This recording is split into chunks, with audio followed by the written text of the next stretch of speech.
What's going on, everybody, and welcome to the Other Side of the Firewall podcast. We're talking about the latest and greatest of cybersecurity news, as well as we highlight those movers and shakers and glass ceiling breakers, those people of color who made it to the other side of the proverbial firewall. My name is Ryan Williams, and as always, I'm joined by Shannon Tynes. What's up? What's going on? So, we're recording this during the Memorial Day weekend, so if you are now tuning in, happy previous Memorial Day weekend. Chris will be back. He's on vacation, and Daniel is doing his thing where he's preparing the family to move overseas. So we will be talking to him hopefully next week or two from the other side of the international date line. So he'll be ahead of us instead of 3 hours behind us. With all that being said, please continue to tune in throughout the week. So Monday and Tuesday are topics, Wednesday discussion, Thursdays Ask the CISSP. This week will be Delisha Hodo from the SANS Institute, and then Fridays everything else, movies, books, games, all that good stuff. But without further ado, I'll give it to Shannon. All right, everybody. So this article comes from PCGamer.com. It is by Jacob Ridley. The title of this one is "The World's Largest Chipmaker Could Flip a kill switch and remotely disable its machines in the event of an invasion." Right. So you think to yourself, okay, I got a kill switch on the chip maker. Like who is this chip maker and where are they located? Right. And when I tell you this, is going to make sense, right? If you pay attention to anything that's going on in the world, right? So it's TSMC, right? So TSMC is the Taiwan Semiconductor Manufacturing Company, right? So this is why it all makes sense, right? Because we know there's contention, or there's contention, I guess, with China on whether or not, Taiwan belongs to them and things like that. Right. Right. You know what I mean? I guess that is right. Contention and contest. I don't know. I might have made that word up. You know what I mean? But it works. It sounds right. Right. Like if I'd have kept moving and just gone by, it's confidence that gets you through. Right. That's how that works. But TSMC, they're the world's largest chip maker. Right. And so they produce, like, they're saying it's close to, like, over the past few years, like 90% of the chips that are out there in the world. Right. That's what we live on. Right. In this day and age, we put chips in everything, right? Like we even have it to where chips are even put in those little, Glade scent things. Have you seen this commercial where it's got like the chip in it and whatnot? No. It's crazy. It's crazy.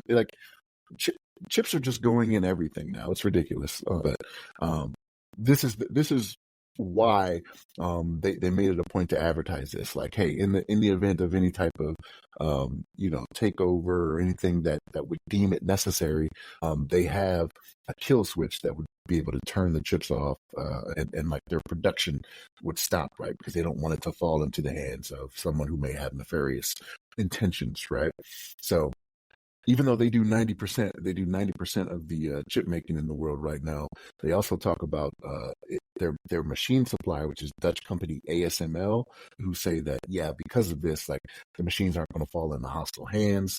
And this is also one of the reasons. So like with everything that's going on in the world today, even though we don't talk about geopolitical or anything like that, this is why we actually had the Chip Act a couple years ago, right? So I don't know if you guys remember this, but the Chip Act was when the American government was like, hey, we will pay you to start manufacturing plants here in the United States. You know what I mean? Just in case, some things happen. Because this contention with Taiwan and China has been going on for several years, right?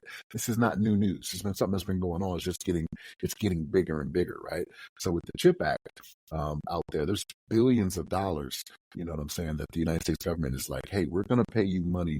And this is to companies like Samsung, Intel, TSMC, you know what I mean? They're benefiting from this for the billions of dollars. And in the CHIPS Act, like it's been reported before, Samsung's poised to receive about $6 billion in federal funding.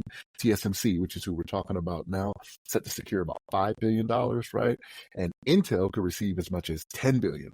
So these manufacturing facilities that they're building in the United States, like there's money that goes behind these, right? And if something were to happen for whatever reason, right? And let's just say TSMC over there in Taiwan, something does happen, right? Even if it's a natural disaster, even, right? It's where all of a sudden they just can't do anything. We're trying to set it up. The United States government is trying to set it up to where we have the facilities here for manufacturing, and the game just keeps going. I shouldn't say the game, but the production keeps going, I should say, right? So This is something that when you think about it, you're like, man, this is kind of crazy that you guys have a kill switch, because whenever you hit kill switch, like it automatically goes to, the detrimental side of it, right? Like, what do you mean kill switch? Like, if you don't like something we did, you're gonna turn all our chips off. You know what I mean? That's not what they're saying here. But it is something they wanted to put out there, right? Because again, with everything that's going on in the world, this may become necessary at some point in the very near future. I mean, you hope not, but the way of the world and how things are going, I mean, you're more inclined to take the higher percentage. If you were a gambling man in Vegas, you'd be like, yeah, this is a good thing because I know within this amount of time, this is what's going to happen. But yeah, they put it out there, they advertised it. And again, this is why the CHIPS Act from, I want to say it was 2022, it was like 2 years ago. When the CHIPS Act came and passed, this is one of the big reasons behind it, to prevent whether it be that everything falls into hostile hands or production just stops all of a sudden. We're able to keep going forward with production facilities in the United States. But Ryan, what's your thoughts on this? Absolutely. So please like, share, subscribe, leave us a rating. We're trying to hit up to 500 subscribers on YouTube, 1,000 by the end of the year. But also, if you're listening to us on an audio platform of some sort, leave us a rating there. So obviously, before I would love for you to give us all the stars or whatever it is, but just be honest, give us some feedback, and it all goes into some algorithm somewhere where you get a listener score for your podcast. So we're top 10%, which is amazing. However, no ratings really, like just a handful. So please rate us wherever you're at. And then with that being said, subscribe to the newsletter. It drops on LinkedIn. It drops on Medium, and it's a wrap up of the entire week's articles and shows and all that good stuff. So we're just trying to make sure all of the content we're generating every week is being seen by as many eyes as possible. So please go ahead and do that. But yeah, back to the topic. So yeah, when I initially read the topic, I saw kill switch, and I was like, they're going to shut off my PC? You automatically think like, yeah, because the only reason I know about TSMC is because like obviously it's on a PC publication, but they make all of the chips that go onto graphics processing units, PlayStations, pretty much everything. Specifically because of the pandemic, it was hard to get PS5, it was hard to get an Xbox, it was hard to get pretty much anything. Their name popped up a lot because they do manufacture 90% of the world's chips, which is crazy. But yeah, you never think about like, okay, this is in a region because of labor and materials and all that good stuff. It's placed there for a specific reason. But Taiwan is always, having to worry about invasion from China. So, and with all of the current political stuff that's happening, with them not be able to get a hold of GPUs and AI and stuff like that, like the U.S. is doing a lot of work to make sure China doesn't beat us in the AI race, or use it for nefarious reasons and things of that nature. So they might be hungry for this. They might be like, we want one of those machines, but it's good to know that they can just flip a switch and cut it off. But more importantly, I do like the CHIP Act. I forgot all about it until you brought it up, because that was because of the shortages during the pandemic. Like you could buy a truck with no brain. Like you just get a truck from the lot, and it had no CPU in it because the chip manufacturers just couldn't produce enough quickly because of the supply chain disruption of COVID. I'm still like, when are these? I wonder how long before some of these sites are built here in the States, because that would be not only a boon to U.S. manufacturing, but also maybe we'll get the chips faster because it's here. So they are planning, and some are under construction. I want to say there's one. It's in Tyler, Texas, or something like that. Is where they're building one right now. I don't remember which company it is, whether it's Samsung, Intel, Gotcha, or TSMC, but they are like, it is in the works. Like, especially when billions of dollars are thrown around like that, like these companies weren't going to hesitate. They were like, yeah, hey, you clear the regulatory hurdles, we'll make sure people get it built over there. You know what I mean? I'm sure they did, especially in Texas, right? Everybody's moving to Texas because there's a lack of regulation. You know what I mean? Florida is soon to follow in other ways. Yeah, they stripping everything out here in Florida. They're making it very cozy for anybody to make anything they want to, whether it's good or bad for the environment. But yeah, that would be awesome if they did bring a plant here. Like the only chip manufacturer I've seen in the States was when I was in Idaho. They have Micron. Micron's in it's between Mountain Home and Boise. You drive past it when you're going from one to the other. That's the only manufacturer I've seen here in the States that's kind of a name brand, but even then it's no TSMC, right?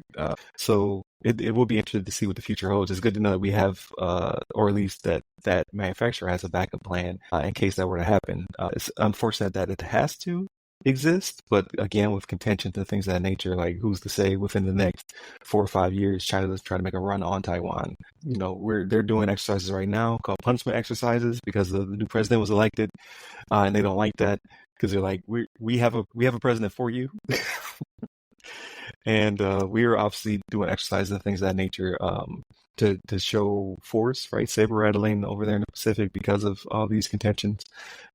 So it would suck if we were unable to get a hold of these materials. So it's good to see, not only from just an inconvenience standpoint, but also from cybersecurity and others standpoint as well. Like the disruption this type of supply chain will cause all types of issues. And we're trying to get to the other side of it right now where we're actually branding IoT devices and things of that nature to show you that, no, this is safe. But with scarcity comes, I guess, desperation. So all those initiatives would be on hold if we're unable to receive 90% of the world's chips because of these machines. So there's a lot of implications that just because these machines exist in that territory. So yeah, we need to get at least one of these, if not more, in the States. I don't even know how many. Like when I think in my mind, I think, oh, like it's a warehouse full of these machines. But the pictures only show you like these humongous dump truck sized machines. It might only be a handful, and that's it.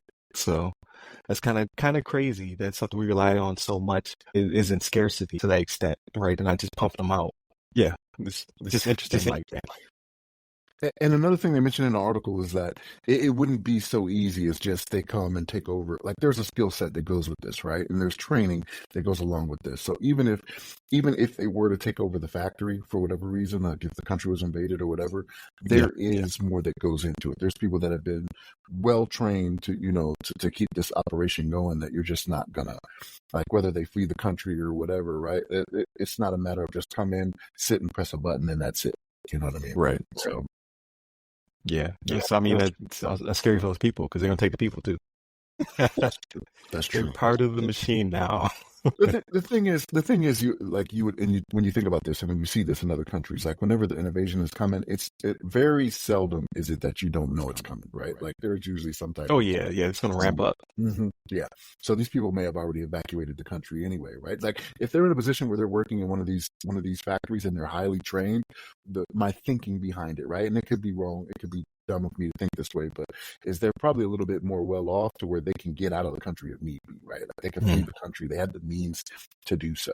You know what I mean? So they may not just be sitting there like, I don't know where to go. Right. Now it's interesting to think about. And then that gets me into operations planning and stuff like that the military does, right? Like we always have those preparations just in case something were to go down. So I'm sure they're thinking something of the same mindset just because it is they're dealing with companies that are trillion dollar companies, right? Like Nvidia is a $1 trillion company.